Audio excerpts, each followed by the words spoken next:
White teens buried an elderly black woman alive, but what happened next shocked everyone. Subscribe so you don't miss new stories and share this video. Let the truth be heard. Where are you watching this from? Write it in the comments. The evening air was cool and damp as Ruth Walker tightened her shawl around her shoulders. The narrow dirt road that snaked through the edge of the abandoned cornfield was dark, save for the faint silvery light of the moon peeking through scattered clouds. Her footsteps crunched against the gravel, steady and rhythmic, while her thoughts wandered to the day's events. The church had been particularly lively that afternoon. The congregation was preparing for the upcoming Thanksgiving service, and Ruth, as usual, had volunteered to help clean and organize. Though her back ached and her knees protested with every bend, she had stayed late, scrubbing pews and folding linens. Her hands were rough from years of such work, yet she found peace in these small acts of service.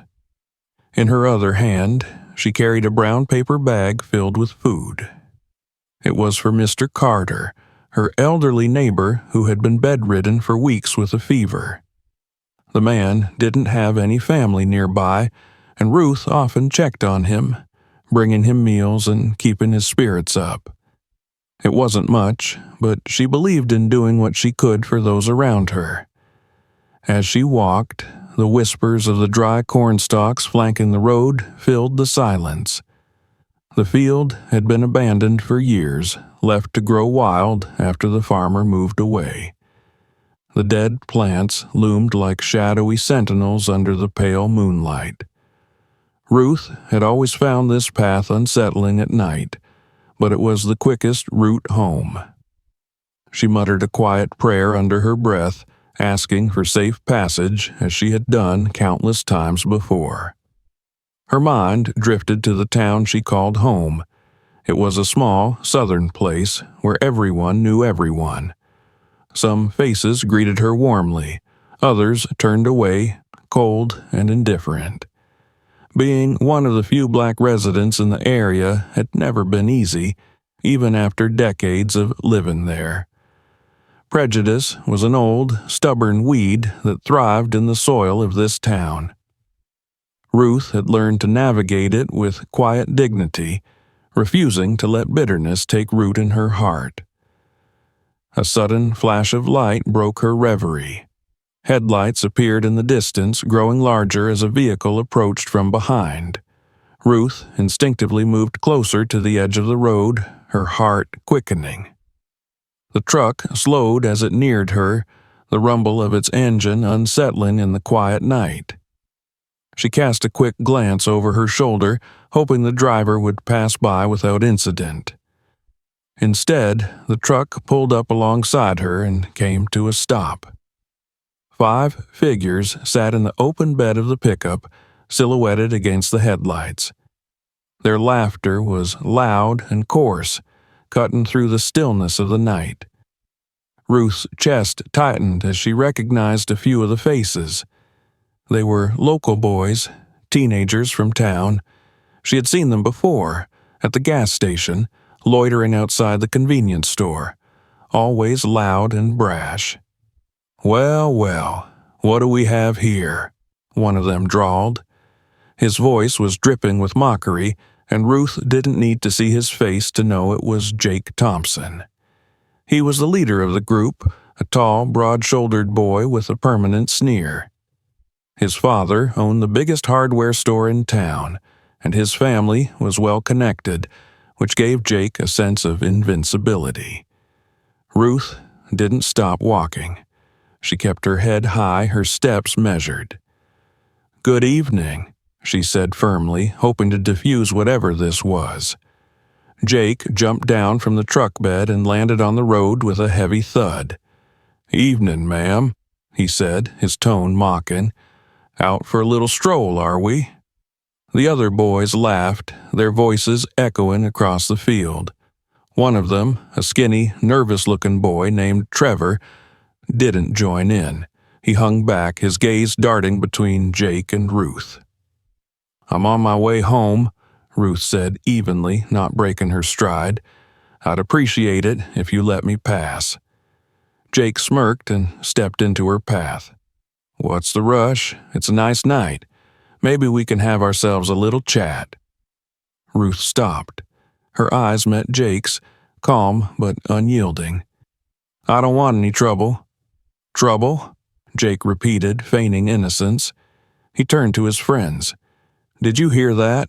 She thinks we're trouble." The boys erupted in laughter again, but it was hollow, forced. Ruth could sense the tension beneath their bravado. Jake was putting on a show, but for whose benefit? "Let her go, Jake," Trevor said suddenly, his voice barely above a whisper. The laughter died instantly. All eyes turned to him and he shrank back under the weight of their scrutiny. Jake's smirk twisted into a scowl. "What's the matter, Trev? You going soft on us?" Trevor looked at Ruth, then at Jake, before lowering his eyes. It's late. We should go." Jake stepped closer to Ruth, his shadow swallowing hers in the moonlight. "You hear that? Little Trev thinks we should go, but I think we should stay." He leaned in, his voice dropping to a menacing whisper. "And maybe teach you a lesson while we're at it." Ruth's stomach churned, but she refused to let fear show on her face. "You don't want to do this," she said softly. Jake straightened and motioned to the others. "Grab her!" Before Ruth could react, two of the boys were on her, their hands rough as they pulled her toward the edge of the road. Her bag of food fell to the ground, its contents spilling onto the gravel. She struggled, but they were too strong. "No!" she cried out, her voice echoing into the night. "Let me go!" Jake laughed, a cold, hollow sound. "You're gonna regret talking back, old lady." The last thing Ruth saw before she was dragged into the shadows of the cornfield was Trevor's pale, conflicted face, frozen in hesitation. The air grew colder as they dragged Ruth into the cornfield, her heels scraping against the uneven ground. The dry stalks rustled ominously around her, their skeletal forms casting jagged shadows under the dim moonlight. Ruth struggled against the boy's grip, her breath coming in short, panicked gasps. Her shawl slipped from her shoulders, snagging on a stalk, and was left behind like a discarded memory. Jake led the group deeper into the field, his flashlight cutting a narrow path through the darkness. His boots crunched against the soil with a confidence that made Ruth's skin crawl. Behind him, the other boys moved in nervous silence, their earlier bravado beginning to waver.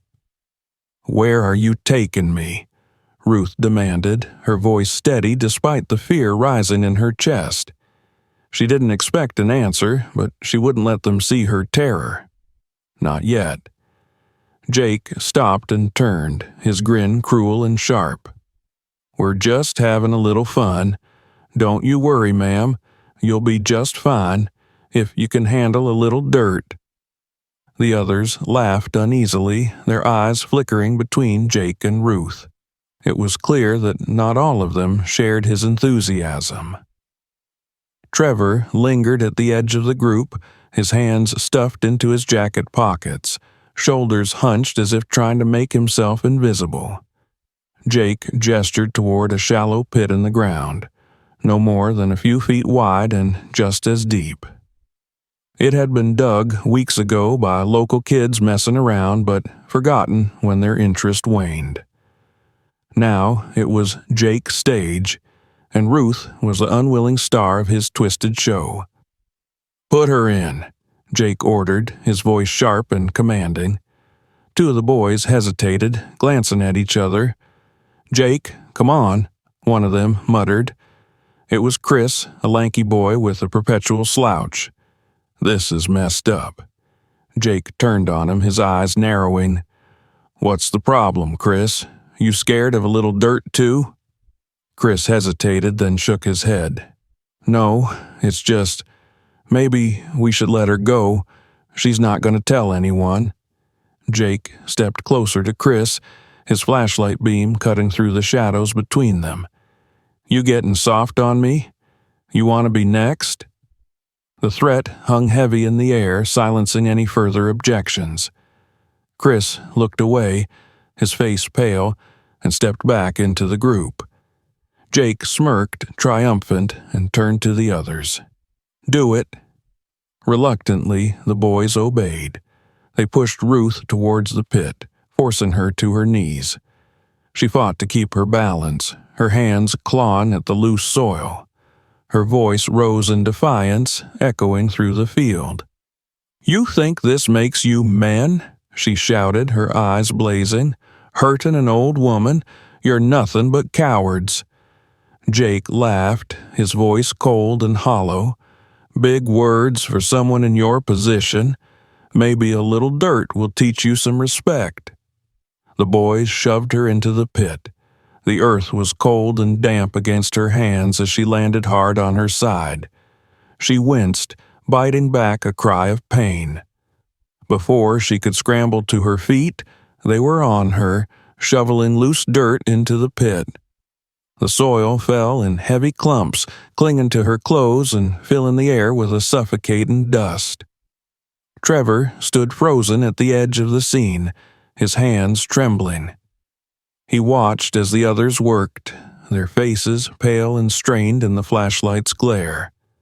His stomach churned and his chest tightened with guilt. Every fiber of his being screamed at him to stop this, but his feet refused to move. Jake barked orders, his voice cutting through the night. "Hurry up, we don't have all night." The pit filled quickly. The dirt rose around Ruth, encasing her legs, then her waist. She struggled, but the weight of the soil pinned her in place. Her breaths came in short, shallow gasps, the scent of earth clogging her nostrils. Jake crouched at the edge of the pit, his grin widening as he looked down at her. "How's that for a lesson, huh? Maybe next time you'll think twice before acting like you're better than us." Ruth glared up at him, her expression defiant despite the tears streaming down her face. "You don't scare me," she said, her voice shaken but firm. "You're just a scared little boy hiding behind his friends." Jake's grin faltered for a moment, his jaw tightening. He grabbed a handful of dirt and tossed it in her face. "You talk too much," he snapped. Trevor took a step forward, his voice barely a whisper. "Jake, that's enough." Jake whirled around, his flashlight beam catching Trevor's pale, stricken face. "What did you say?" Trevor swallowed hard, his hands clenching into fists at his sides. "I said, that's enough. Let's go." Jake stared at him for a long moment, the tension crackling between them. Then he laughed, a harsh, biting sound that made Trevor flinch. "You hear that, boys? Little Trevor thinks he's in charge now." The other boys shifted uncomfortably, their gazes darting between Jake and Trevor. Chris opened his mouth as if to speak, then closed it again, his shoulders slumping in defeat. Jake stood, brushing the dirt from his hands. "Fine. We're done here anyway. Let's go." He turned and stalked back toward the truck, his flashlight swinging wildly in the darkness. The others followed, their footsteps dragging as if weighed down by unseen chains. Trevor lingered for a moment, his eyes locked on Ruth's. Her face was calm now, her eyes steady and unyielding. "Go," she said softly, "before he turns on you, too." Trevor hesitated, his heart pounding, then turned and ran after the others. The sound of their laughter faded into the distance, leaving Ruth alone in the silent, empty field. The moonlight spilled into the pit, illuminating her tear-streaked face. She closed her eyes and whispered a prayer, her voice steady despite the fear that gripped her heart. And then she waited. The truck roared down the deserted country road, its tires kicking up clouds of dust that hung in the crisp night air. Inside the cab, Jake sat in the driver's seat, his jaw tight and his eyes fixed on the road ahead. The others were silent. the earlier laughter and bravado extinguished. Trevor sat wedged between Chris and another boy named Danny, his hands clenched into fists on his lap. The weight of what they'd done pressed down on him like a stone. Jake turned up the radio, the static crackling before settling on an old rock station. He tapped his fingers on the steering wheel, trying to fill the oppressive silence. "Well, that was fun," he said, his tone light but with an edge of forced confidence. "You boys are going to remember this night for a long time." No one responded. Chris shifted uncomfortably, staring out the window at the passing shadows of trees. Danny scratched at his arm, avoiding eye contact. Trevor could feel the tension between them, thick and suffocating. "You've gone too far this time, Jake," Chris muttered finally, his voice low but firm. Jake slammed his hand against the steering wheel, making everyone jump. "Too far? What the hell does that even mean? She's fine. It's not like we killed her." Trevor's stomach churned at the word killed. His mind replayed the image of Ruth, buried up to her neck in the cold, dark earth, her eyes wide with fear and defiance. He could still hear her voice, calm and steady, as she faced down Jake's cruelty. She didn't deserve any of this. None of it. "She's an old woman, Jake," Chris said, his voice rising. "You don't think she could freeze out there? Or—" "She's fine," Jake snapped, cutting him off. "She'll get out. Someone'll find her. It's not our problem." Trevor couldn't take it anymore. The guilt that had been building inside him erupted. "What if no one finds her?" he said, his voice trembling. "What if she doesn't get out?" Jake's eyes flicked to the rearview mirror, meeting Trevor's reflection. His jaw clenched, and for a moment he said nothing. Then he smirked, though it didn't reach his eyes. "If you're so worried, why don't you go back and dig her out?" Trevor's throat tightened. He wanted to scream, to demand that they turn around and undo the damage they'd done, but fear paralyzed him. Jake's authority over the group was absolute, and challenging him felt like stepping into quicksand. "Thought so," Jake said, his voice dripping with disdain. "You don't have the guts." The truck pulled into a clearing near the edge of town where the boys usually hung out. Jake killed the engine and leaned back in his seat, looking at each of them in turn. "Here's the deal. Nobody says a word about tonight. Got it? Not to your parents, not to your little girlfriends. Nobody." Chris opened his mouth to protest, but Jake cut him off with a glare. "If anyone talks, we're all going down. And I promise you, if I go down, I'm taking every single one of you with me." The threat hung in the air like a noose. Trevor's heart pounded as he nodded along with the others, his stomach twisting at the thought of keeping this secret.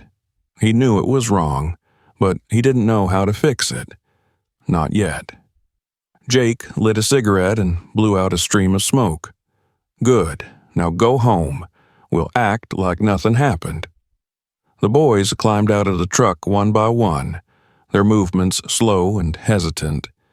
Trevor lingered, his mind racing. He wanted to say something to convince the others that they couldn't leave Ruth out there, but his voice caught in his throat. Jake glanced at him, his eyes narrowing. "You got something to say, Trev?" Trevor shook his head quickly and slid out of the truck.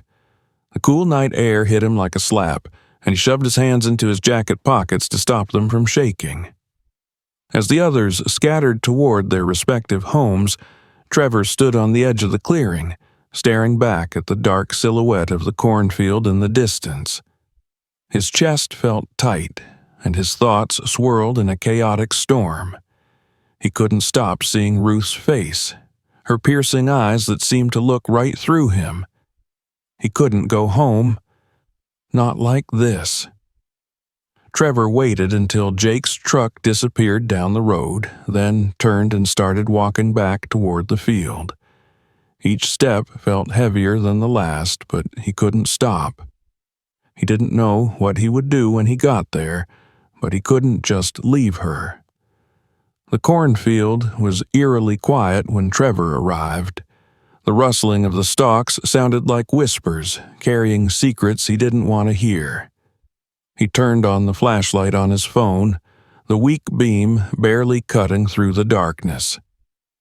"Mrs. Walker?" he called softly, his voice trembling. "Are you still here?" There was no answer.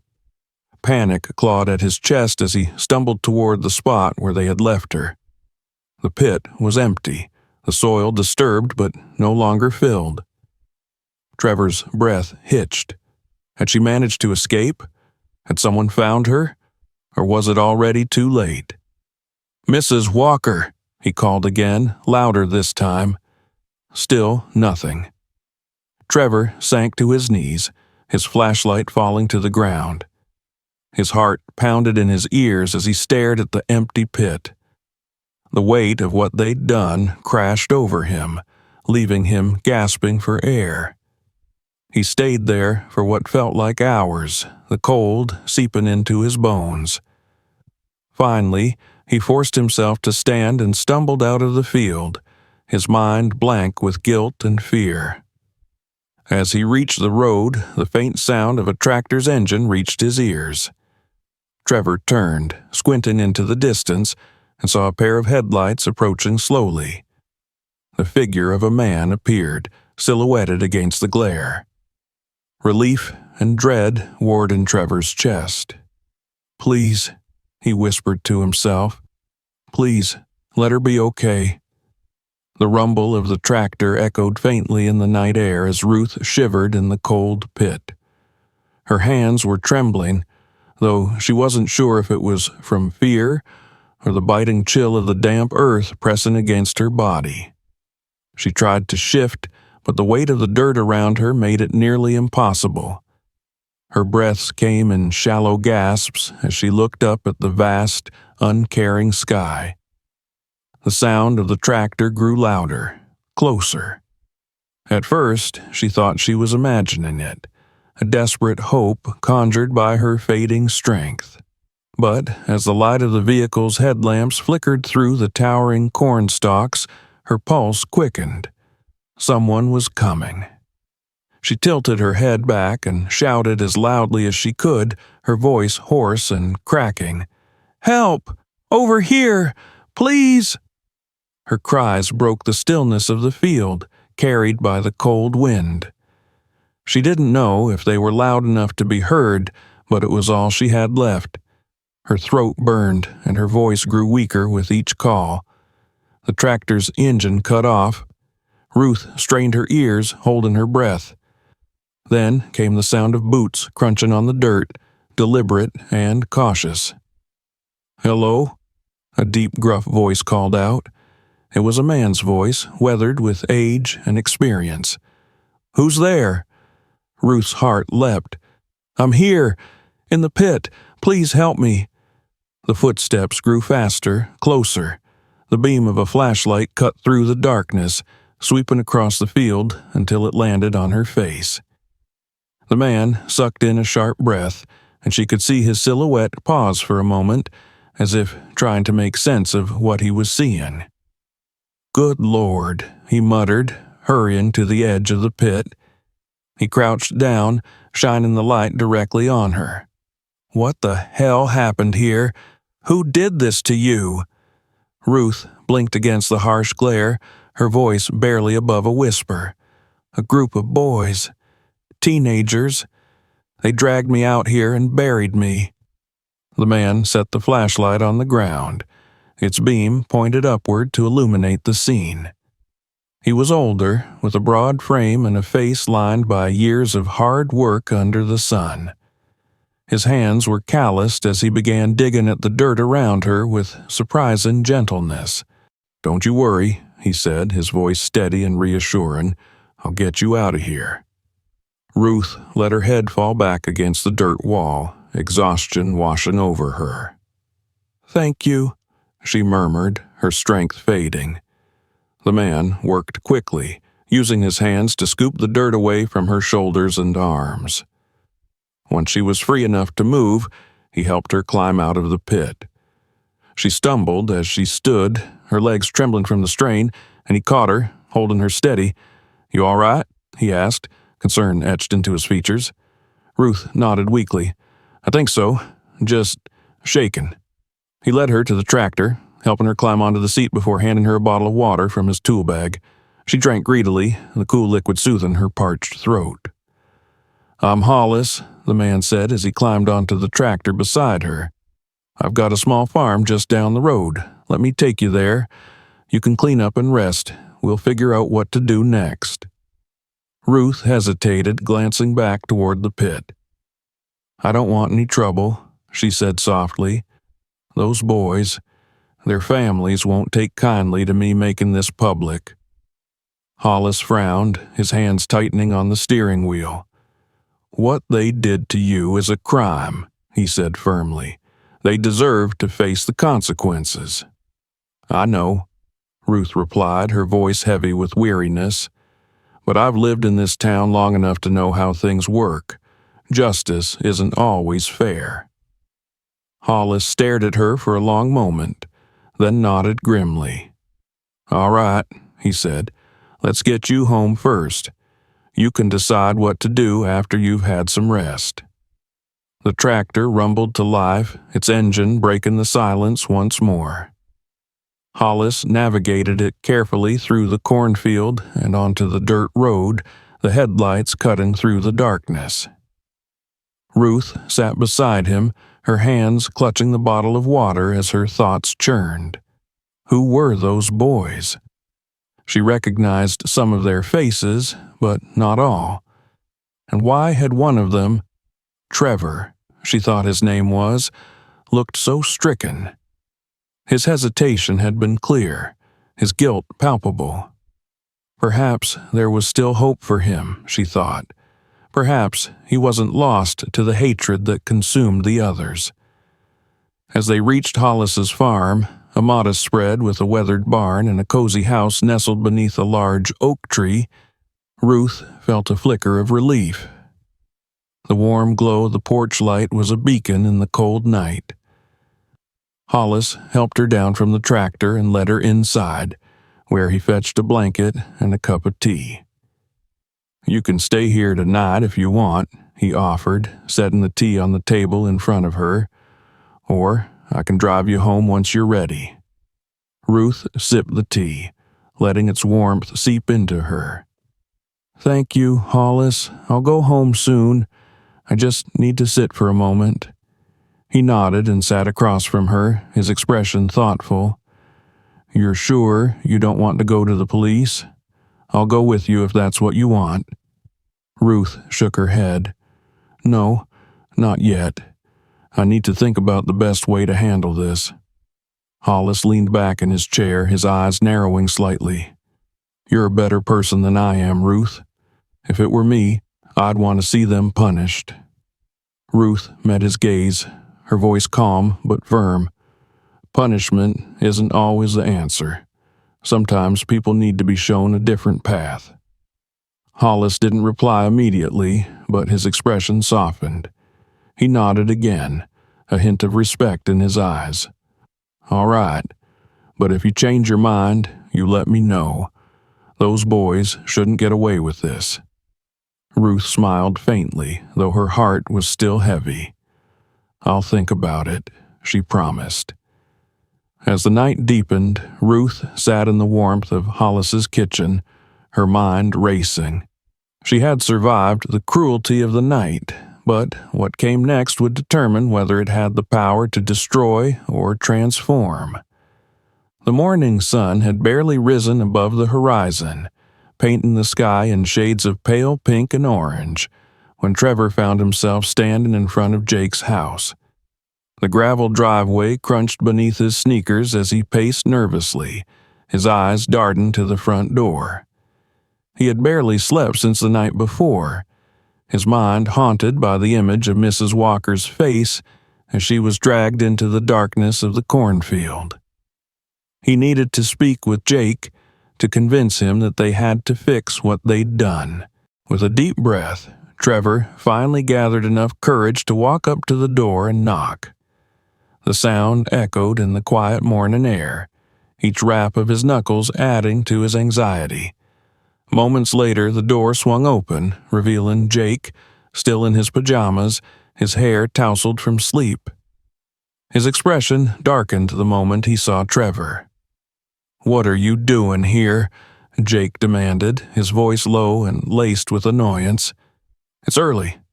Trevor swallowed hard, trying to ignore the knot of fear in his stomach. "I need to talk to you. It's about last night." Jake's eyes narrowed, and he stepped outside, pulling the door closed behind him. He looked around, as if checking to make sure no one else was watching or listening. "I thought I made it clear.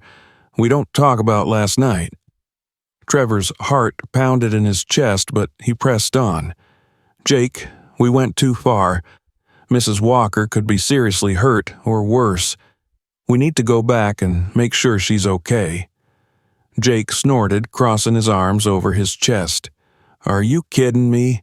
She's fine, Trevor. Stop worrying about it." "She's not fine." Trevor's voice rose, surprising even himself. His eyes widened as he stared at Jake. "We buried her alive, Jake. What if no one found her? What if she's still out there?" Jake's jaw tightened, and for a brief moment Trevor thought he saw a flicker of uncertainty in his eyes. But then Jake shook his head, his expression hardening. "She's just some old lady. She'll get over it." Trevor took a step closer, his hands trembling at his sides. "She's not just some old lady. She's Mrs. Walker. She's helped so many people in this town, including my family.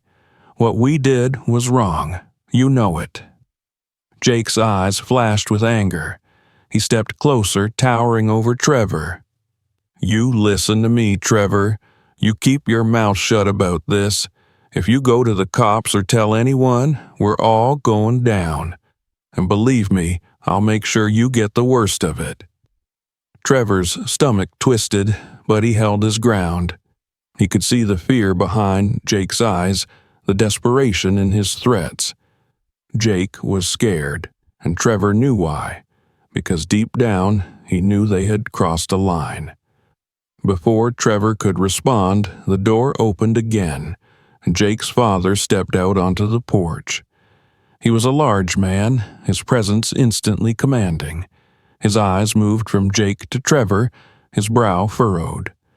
"What's going on out here?" he asked, his voice gruff.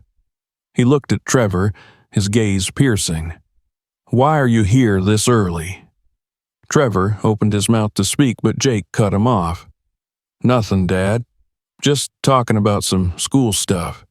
Trevor was just leaving." Jake's father eyed them both for a long moment, then nodded. "All right, keep it down. It's too early for all this racket." Jake nodded quickly, and his father went back inside, leaving the two boys alone again. Jake turned back to Trevor, his expression dark. "Get out of here, Trevor, and don't come back." Trevor hesitated, then turned and walked back down the driveway, his heart heavy. He had hoped that maybe he could get through to Jake, but it was clear now that Jake wouldn't budge. He was too afraid of losing control, of facing the consequences of his actions. As Trevor walked away, his mind raced. He couldn't let this go. He couldn't just pretend like nothing had happened. But he also knew that going to the police alone would be risky. Jake had already made it clear what he would do if anyone talked. Trevor needed another way, a way to help Mrs. Walker without putting himself or the others in even greater danger. Later that day, Trevor found himself at Chris's house. He had called Chris earlier, asking to meet, and now they sat in the dimly lit garage, the scent of motor oil and dust heavy in the air. Chris leaned against the workbench, his arms crossed as he listened to Trevor. "I went to see Jake this morning." Trevor said, his voice quiet. I tried to convince him that we need to make things right, but he won't listen. Chris sighed, rubbing a hand over his face. What did you expect, Trev? Jake's not going to back down. He's too proud, too scared. We all know he took it too far, but now he's in too deep. Trevor nodded, his expression grim. I know, but we can't just leave it like this. What if Mrs. Walker was hurt, or worse? Chris shifted uncomfortably, his gaze dropping to the floor. I don't know, man. I mean, I didn't want to do it in the first place, but Jake's got everyone wrapped around his finger. It's not that easy to just go against him. Trevor took a deep breath, gathering his courage. I think we should go back. Just you and me. We can check on Mrs. Walker, make sure she's okay. Maybe we can talk to her, try to make things right. Chris looked up, his eyes widening. Are you serious? You want to go back there? What if Jake finds out? He won't, Trevor insisted. We'll go when no one's around. We just need to make sure she's okay. I can't live with myself if we don't at least do that. Chris was silent for a long moment, his eyes searching Trevor's face. Finally, he sighed and nodded. All right. I'll go with you, but if Jake finds out, we're both screwed. Trevor managed a small, grateful smile. Thank you, Chris. I promise we'll be careful. That evening, as the sun dipped below the horizon, casting long shadows across the town, Trevor and Chris made their way back to the cornfield. The air was cold, and a heavy silence hung between them as they walked, their flashlights cutting narrow beams through the growing darkness. They reached the spot where they had left Mrs. Walker the night before, their footsteps slowing as they approached the pit. The soil was still disturbed, but the pit was empty. Trevor's heart pounded in his chest, a mix of relief and fear washing over him. She's gone, Chris said, his voice barely above a whisper. Maybe someone found her. Trevor nodded, his throat tightening. I hope so. He looked around, his flashlight beam sweeping across the field.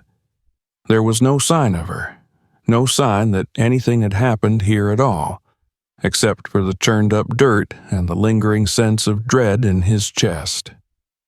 Come on, Chris said, nudging Trevor's arm. We should get out of here before someone sees us. Trevor hesitated, then turned and followed Chris out of the field. As they walked, his mind raced. Mrs. Walker was gone, which meant she had either managed to escape or someone had found her. He prayed that she was all right, that she had made it home safely. But he knew that this wasn't over, not for him and not for the others.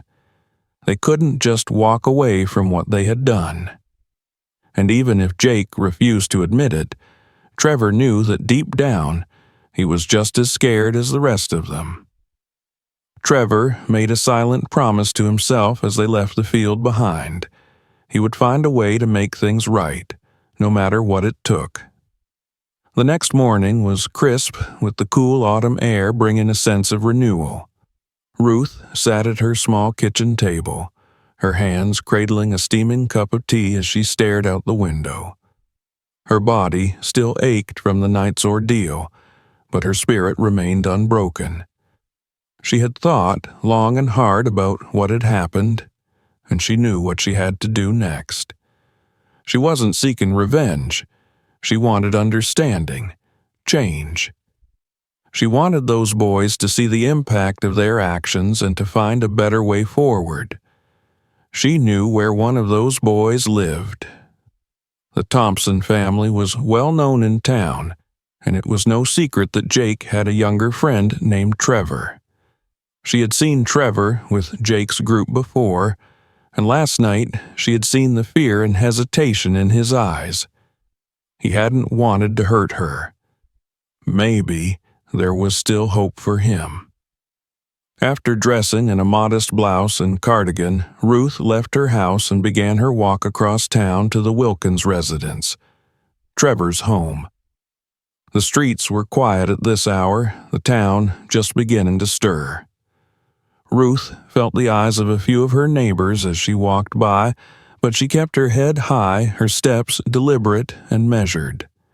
When she reached Trevor's house, she paused at the edge of the driveway.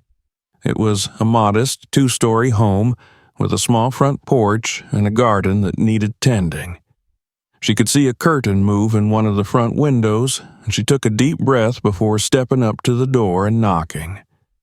The sound of footsteps approached, and the door opened to reveal a woman in her early 40s.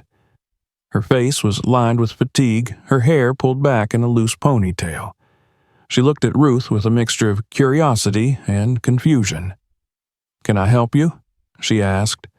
Ruth smiled gently. "Good morning. My name is Ruth Walker. I'm here to speak with your son, Trevor." The woman's brow furrowed. "Trevor? What's this about?" Ruth hesitated for a moment before responding. "It's about something that happened last night. It's important." The woman, who Ruth assumed must be Trevor's mother, looked at her more closely, her eyes widening slightly as if recognizing something unspoken.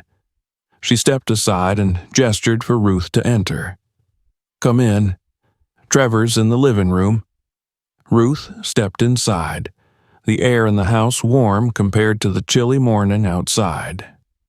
Trevor's mother led her through the narrow hallway to the living room where Trevor was sitting on the couch, staring at the TV without really watching it. When he saw Ruth, his face went pale, and his eyes widened in shock. "Mrs. Walker," he whispered, his voice trembling.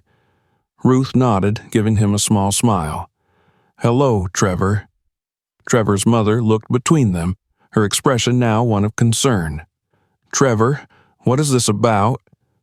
Trevor swallowed hard, unable to meet his mother's gaze. Ruth stepped forward, her eyes never leaving Trevor's face.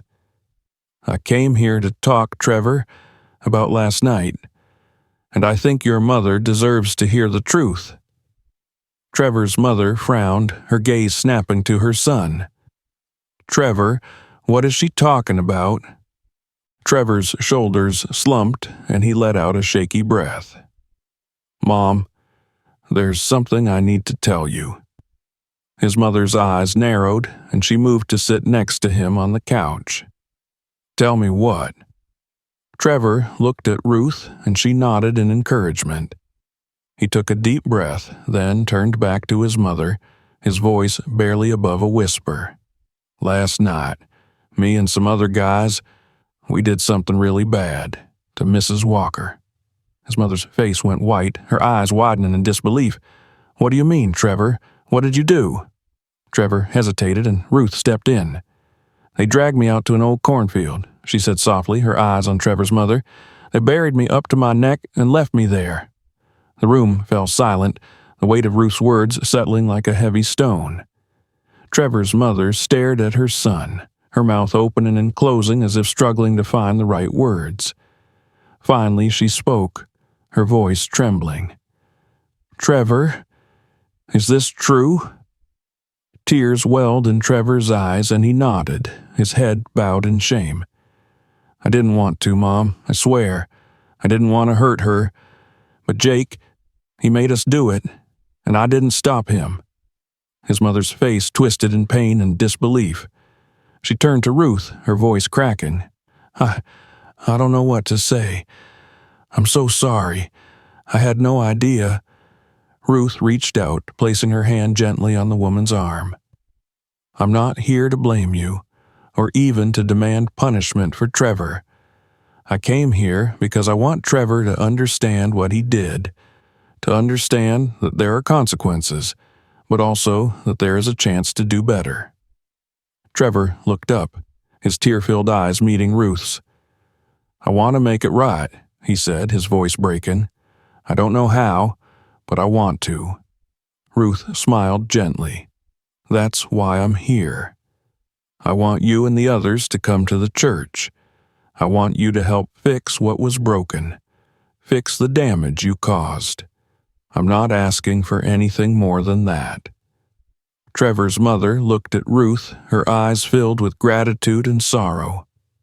"You're giving him a chance to make amends." Ruth nodded. "Everyone deserves a chance to change, and I think Trevor wants to change." Trevor wiped his eyes, nodding vigorously. "I do. I really do." Ruth turned back to Trevor's mother. "I need Trevor to gather the others, those who were there. I want all of them to come to the church this weekend. We have work to do, and I believe they can help." Trevor's mother placed her hand over Ruth's, her voice trembling. "Thank you for giving him a chance, for giving all of them a chance." Ruth smiled. "I believe in second chances, and I believe that what we do next matters more than what we did before." The sun was bright and warm that Saturday morning as Ruth stood in front of the church, her eyes scanning the street for any sign of the boys. She had spent the past few days preparing herself, knowing that this meeting could go either way. She hoped that her message had been received, that the boys would be willing to face what they had done and take a step toward change. She heard footsteps approaching and turned to see Trevor, Chris, and two of the other boys walking up the path. They looked nervous, their eyes downcast, but they had come. Trevor gave her a small, tentative smile, and she returned it, her heart swelling with cautious hope.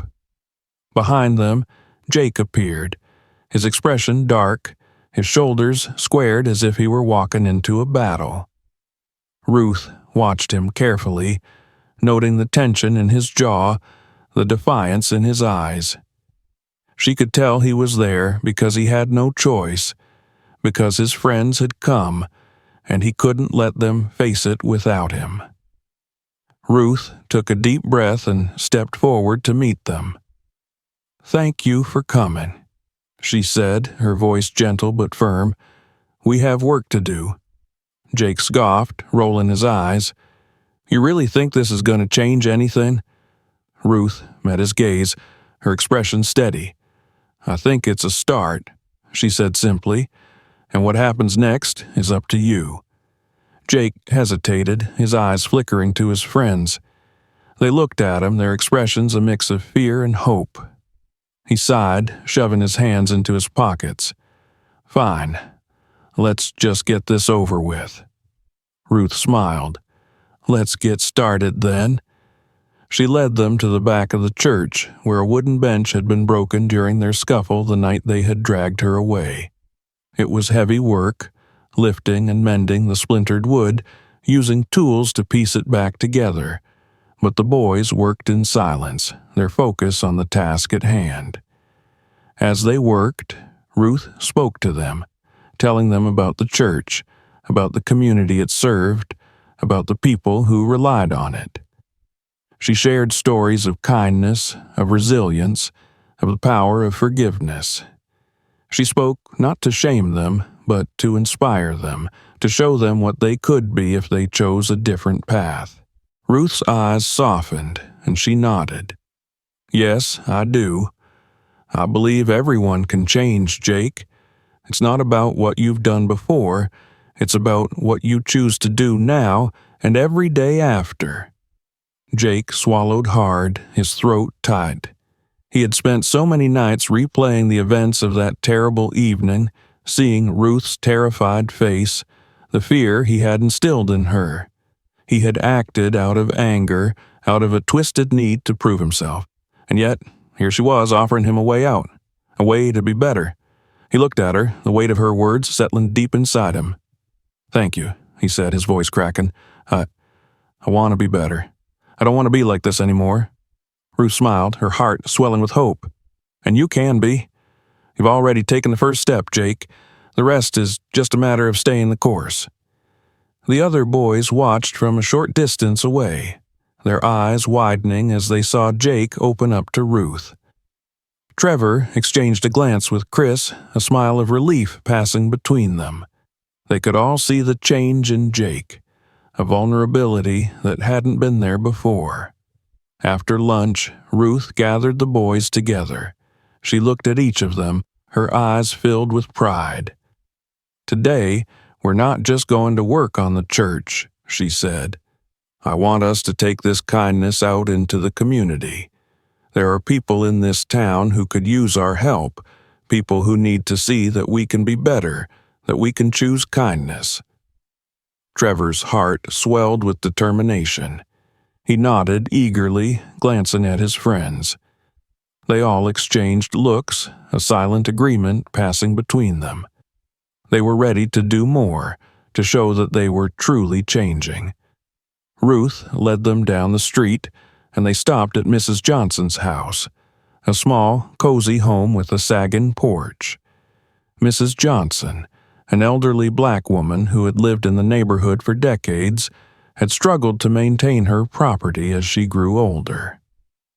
Ruth knocked on her door, and when Mrs. Johnson answered, her eyes widened in surprise at the sight of the group.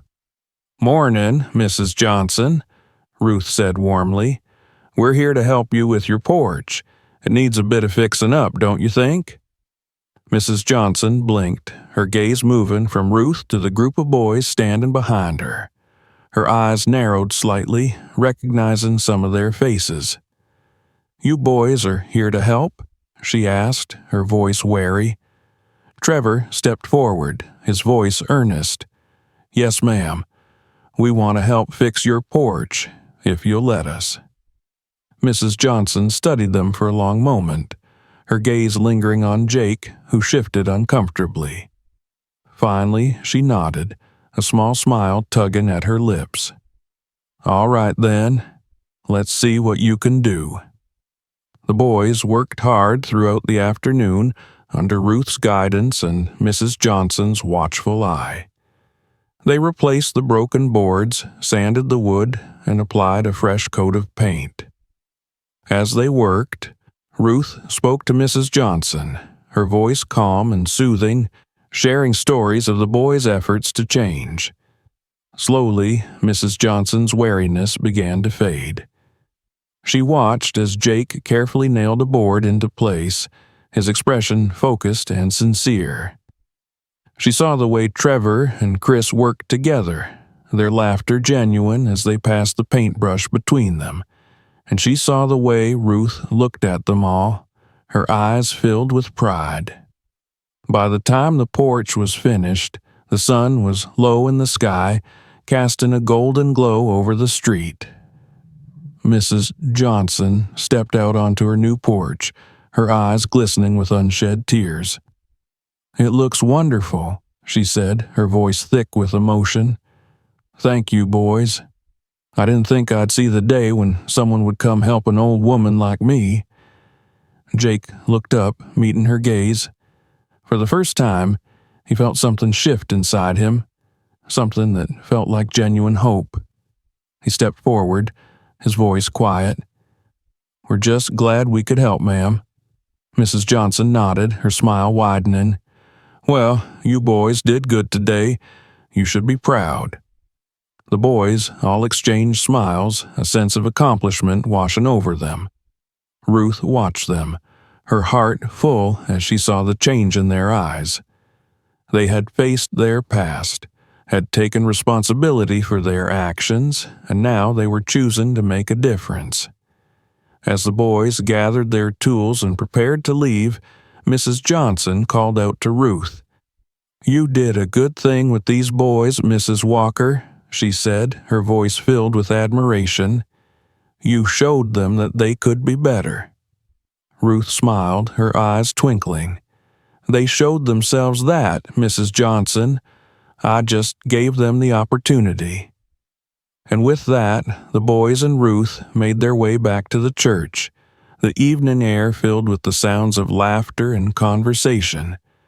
The weight of what had happened that terrible night had not disappeared, but it had lightened.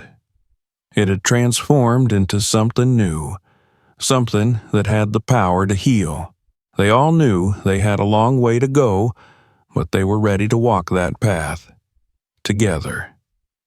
Thank you for watching. If you enjoyed this story, make sure to subscribe for more. Don't forget to share this video with friends and check out our other stories. There's always more to explore.